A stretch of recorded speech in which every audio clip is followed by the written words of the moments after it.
السلام علیکم۔ Welcome to my channel کہانی سنو میں آپ کا خیر مقدم ہے۔ دسمبر کے مہینے میں ہر سو چھائی خنکی ہر زیرو کو کپ کپانے پر مجبور کر رہی تھی۔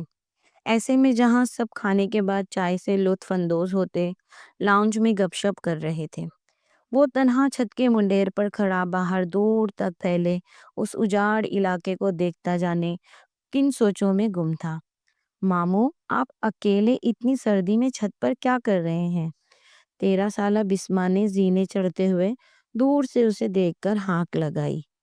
اف، اتنی سردی میں تو کمرے میں بیٹھے افراد پر کپ کپی طاری ہو رہی ہے اور آپ چھت پر چھائی دھند میں اتنے آرام سے یوں کھڑے ہیں جیسے بہار کا موسم ہو۔ بسما کے عقب میں چائے کی ٹرے لیے زینے چڑھتی 12 سالہ سارا بولی، لڑکیوں سردی میں چھت پر آگ کا علاوہ جلا کر گپ شپ کرنے کا بھی اپنا ہی مزہ ہے۔ سارا کے پیچھے تھرمس لے کر آتے 14 سالہ ریحان نے کہا، تو پھر کیوں نہ ہم بھی آج ایسا ہی کریں؟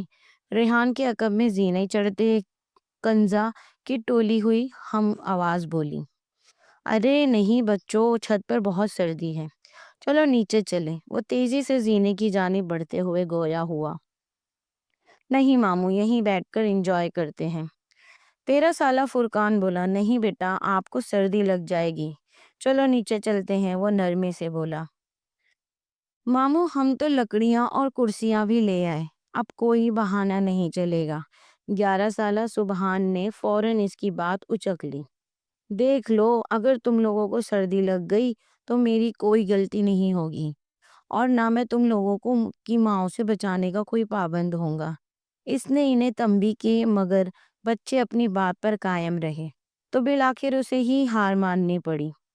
چلو آؤ پھر لکڑیاں جلائیں، کہتا وہ چھت کی وسط میں لکڑیوں کا ڈھیر رکھ کر جلانے لگا، جبکہ بچے ارد گرد دائرے کی صورت میں کرسیاں لگانے لگے۔ آگ کا علاوہ دہکانے کے بعد رضا زمین پر اکڑو بیٹھ تھرمس سے ٹرے میں رکھے کپوں میں چائے اڈیلنے لگا۔ سب کپ بھر گئے تو ایک ایک کر کے سارے کپ بچوں کو تھماتا آخری کپ لیے وہ اپنی کرسی پر براجمان ہو گیا۔ ہاں جی، اب تو کیا کریں، جل گئی آگ۔ تو اس نے بچوں کی جانب دیکھ کر آسودگی کو دور بھگانے کی خاطر لہجے کو حتی الامکان خوشگوار بنایا۔ کہانی سنائے ماموں، بسما بولی، اور وہ بھی ڈراؤنی۔ فرقان بھی فوراً گویا ہوا، مجھے نہیں آتی کہانیاں۔ وہ بھی ڈراؤنی، اس نے سادگی سے بتایا۔ ماموں کوئی بہانہ نہیں چلے گا، سنائے نا پلیز۔ سبحان بزد ہوا تو باقی سب بھی ہم آواز ہو گئے، سنائے نا ماموں، سنائے پلیز سنائے۔ اچھا اچھا ٹھیک ہے، کہانی تو نہیں، بس ایک سنی سنائی بات ہے، وہی سنا دیتا ہوں۔ وہ سر کھجاتا ہوا بولا، آج سے 10 سال پہلے کی بات ہے۔ دو دوست تھے، رضا اور شیری۔ آسمان نے رات کی کالی چادر اوڑھی تھی، ہر سو اندھیرے کے ساتھ ساتھ دھند کا راج ہو گیا۔ دور سے آتی جنگلی جانوروں کی آوازیں ماحول کو مزید ہیبت ناک بنا رہی تھی۔ قبرستان میں اگے درختوں کے پتوں کی سرسراہٹ بھی عجیب سرتاش پیدا کرتی ماحول کو پراسرار بنا رہی تھی۔ وہ تو پہلے ہی اپنی منزل تک پہنچے والے اس واحد رستے سے خوفزدہ تھا، اوپر سے اس طرح کی آوازوں نے دل کی دھڑکن مزید تیز کر دی تھی۔ وہ دل کڑکڑا کے کندھے پہ اپنے سامان کا تھیلا لادے تیزی سے قبرستان کا گیٹ عبور کر کے اندر داخل ہو گیا۔ اماوس کی رات میں وحشت ناک اندھیرے میں چھائی بے رحم دھند عجب خوفناک منظر پیش کر رہی تھی۔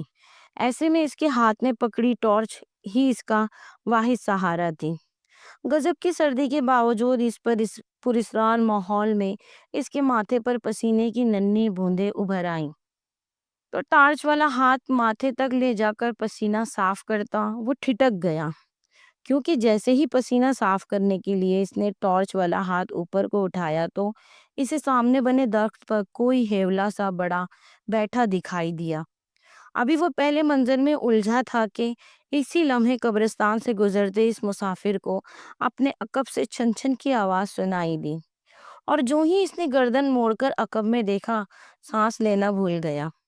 اور کچھ ہی لمحوں بعد اس مسافر کی لاش کو کوئی جنگل کی جانب گھسیٹ رہا تھا۔ شیری تجھے کب عقل آئے گی یار؟ ٹائم دیکھ رہا ہے کیا ہو رہا ہے؟ اور ایک تو ہے جو ابھی تک بستر پہ پڑا گھوڑے کے گدے بیچ کر سو رہا ہے۔ کچھ تو شرم کر لے، 4 دن بعد ہمارا پیپر ہے۔ سر نے کہا تھا پورے 8 بجے ہم سب اکیڈمی میں موجود ہوں، اور اب دیکھ 8 گھر پر ہی ہو گئے۔ یقیناً سر کے ہاتھوں ہماری خوب درگت بننے والی ہے۔ چل اٹھ بھی جا، یوں ہی پاگلوں کی طرح دیکھتا رہے گا؟ رضا کے کلس کرنے پر شیری جو بستر میں نیم دراز تھا سر کھجاتے ہوئے اٹھنے لگا۔ او بھائی، تو دلہن نہیں ہے جو سج دج کے قدم اٹھا رہا ہے؟ اکیڈمی جا رہے ہیں بیٹا، وہ بھی پورے 15 منٹ لیٹ۔ 2 منٹ لگا اور منہ پر پانی کے 2 چھینٹے لگا کر باہر آؤ، تب تک بائک سٹارٹ کرتا ہوں۔ ویسے بھی مرحوم ابا کی بیمار بائک کی سانسیں بحال ہونے میں بھی 10 منٹ لازماً ضائع ہوتے ہیں، اور اوپر سے یہ سستی کا مارا شیری۔ وہ بڑبڑاتا ہوا نفی میں گردن ہلاتا شیری کے گھر کے بیرونی گیٹ کی جانب بڑھ گیا۔ بھائی تجھے اللہ کا واسطہ تیز چلا اپنے ابا کی کھٹارا بائک، ہم پہلے ہی بہت لیٹ ہو چکے ہیں۔ شیری اپنے آگے بائک چلاتے رضا کے کندھے پر تھپکی دے کر بولا۔ اچھا تجھے اب یاد آیا کہ ہم لیٹ ہو چکے ہیں؟ ویسے بہت جلدی یاد آ گیا بھائی تجھے، رضا جل کر بولا۔ اب اس بات کو چھوڑ بھی دے بھائی کہ بچے کی جان لے گا۔ یار لیٹ سویا تھا میں کل، اوپر سے دسمبر کی قہر برساتی سردی، بس نہیں آنکھ کھلی وقت پر تو کیا گناہ ہو گیا۔ ویسے بھی میری کلاس لینے کے لیے اکیڈمی میں سر اشتیاق بڑے اشتیاق سے میرا منتظر ہوں گے۔ اب کم سے کم اس کی کلاس سے پہلے تو میری کلاس نہ لے۔ شیری نے مصنوعی خفگی کی اظہار کیا۔ بہت ڈرامہ ہے تو۔ رات کو رنگ نما پر رات کو رونگ نمبر پر لڑکیوں کو تنگ کرنے سے فرصت ملے تو وقت پر سوئے تو۔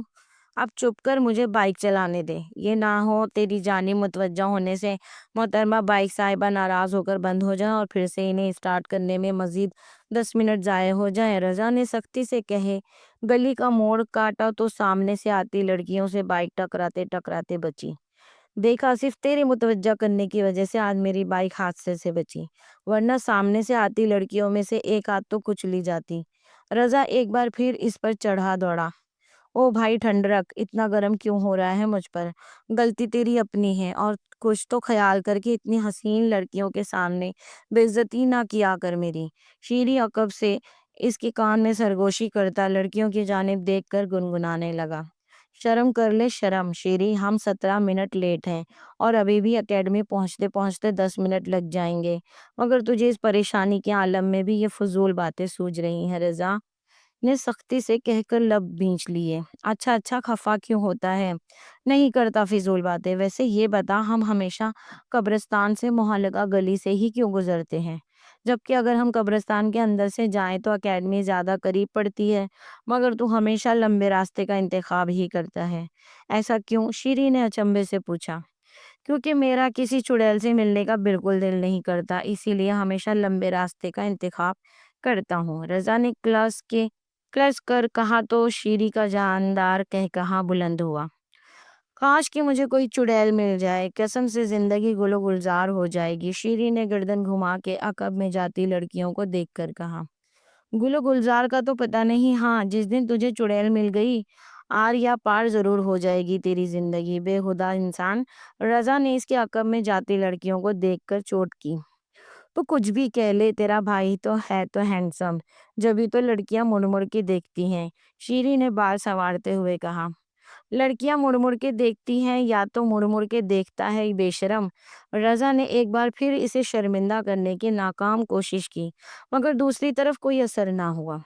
رضوان اور شہریار بچپن کے بہت دوست تھے، گہرے دوست تھے اور پڑوسی تھے جو پیار سے ایک دوسرے کو رضا اور شیری کہہ کر پکارتے تھے۔ ایک ہی محلے میں ایک ساتھ اسکول پڑھنے کے بعد اب کالج کے دور کا آغاز ہو گیا تھا۔ سردیاں اپنے عروج پر تھیں اور انہی دنوں کالج سے شدید سردی کے بعد 15 چھٹیاں ہوئی تھیں۔ چھٹیوں کے فوراً بعد پیپر ہونے تھے۔ اسی سلسلے میں ان کے سر اشتیاق روز انہیں صبح 8 بجے اپنے گھر بلاتے تھے۔ ان کے اسی چھوٹے سے گھر کے ڈرائنگ روم کو اسٹوڈنٹس نے اکیڈمی کا نام دے دیا رکھا تھا۔ ان کے چھوٹے سے محلے سے اکیڈمی صرف ایک قبرستان کے فاصلے پر تھی، یعنی قبرستان کی اس طرف رضا اور شیری کا محلہ تھا، جبکہ دوسری طرف ان کے سر اشتیاق کا محلہ تھا۔ رضوان اور شہریار کی گلی سے نکلتے ہی قبرستان کا گیٹ تھا، جس میں داخل ہو کر بائک پر 5 سے 7 منٹ کے مسافت پر دوسرا گیٹ آتا تھا، جو سیدھا سر اشتیاق کی گلی سے کے سرے پہ نکلتا تھا۔ جبکہ قبرستان کی بائیں جانب ایک رہائشی گلی تھی اور دائیں جانب ایک جنگل نما جگہ تھی۔ رضا ہمیں بائیں جانب بنی گلی سے اکیڈمی جاتا تھا، حالانکہ اسے لمبی گلی سے اکیڈمی جانے میں 12 سے 14 منٹ لگ جاتے تھے، مگر وہ ہر حال میں اسی گلی سے گزر کر اکیڈمی جانا پسند کرتا تھا۔ وجہ بچپن سے سنے عجیب واقعات نہیں تھے یا کوئی اور بات، مگر وہ ہمیشہ قبرستان کی بجائے اسی گلی سے گزرنے کے جانے کو ہی ترجیح دیتا تھا۔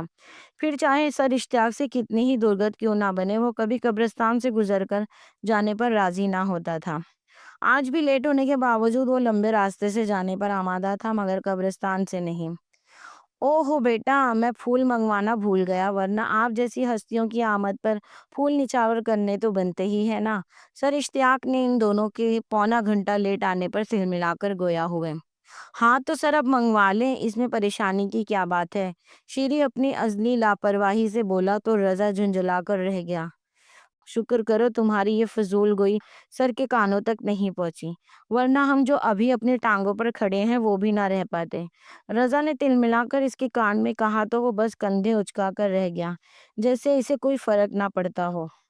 سر ایسے نکمے اسٹوڈنٹس کا تو وہ حال ہونا ہے چاہیے کہ ساری اکیڈمی ہمیشہ یاد رکھے۔ ان کی وجہ سے ہم بھی انتظار کرتے رہ جاتے ہیں، اور آپ ان نکموں کی خاطر تب تک کلاس شروع نہیں کرتے جب تک یہ لوگ آ نہیں جاتے۔ کلاس کے وسط میں بیٹھی ایک لڑکی درستی سے گویا ہوئی۔ اگر مجھے ان کے والدین کا احساس نہ ہوتا تو یقیناً یہی کرتا، مگر ہر بار ان کی محنت کی کمائی سے چلتا ان کا تعلیمی سلسلہ دیکھ کر صبر کا گھونٹ پی کر رہ جاتا ہوں۔ اب تم لوگ کھڑے میرا منہ کیا دیکھ رہے ہو؟ اندر آؤ اور کتابیں کھولو، پہلے ہی تم لوگوں کی وجہ سے سب کا اتنا قیمتی وقت برباد ہو چکا ہے۔ سر اشتیاق سختی سے کہہ کر وائٹ بورڈ کی جانب متوجہ ہو گئے، اور جب کہ وہ دونوں تیزی سے کلاس میں داخل ہو کر جہاں جگہ ملی وہیں بیٹھ گئے۔ ویسے اکیڈمی کا تو پتہ نہیں، مگر مجھے لگتا ہے آپ ہمیشہ مجھے یاد رکھتی ہیں، اور صرف یاد ہی نہیں، مجھے تو گمان ہے کہ آپ شدت سے میری منتظر بھی رہتی ہیں۔ شیری اپنی عادت سے مجبور ہو کر ہمیشہ کی طرح خباثت سے اپنے ساتھ والی چیئر پر وراجمان اسی لڑکی سے مخاطب تھا جو کچھ دیر پہلے سر سے ان کی خبر لینے کا مطالبہ کر رہی تھی۔ مسٹر شہریار، لگتا ہے آپ کا دماغ خراب ہو گیا ہے، جب ہی بہکی بہکی باتیں کر رہے ہیں۔ وہ شیری کی جانب اچنبھے سے دیکھتے ہوئے سرگوشی نما انداز میں گویا ہوئی۔ ویسے جتنی حسین آپ ہیں، آپ کو دیکھ کر انسان بہکنے نہ تو اور کیا کرے۔ اس لڑکی کے مارے ضبط کی سرخ ہوتا چہرہ دیکھ کر وہ مخلوط ہوتا ہوا بولا، شٹ اپ!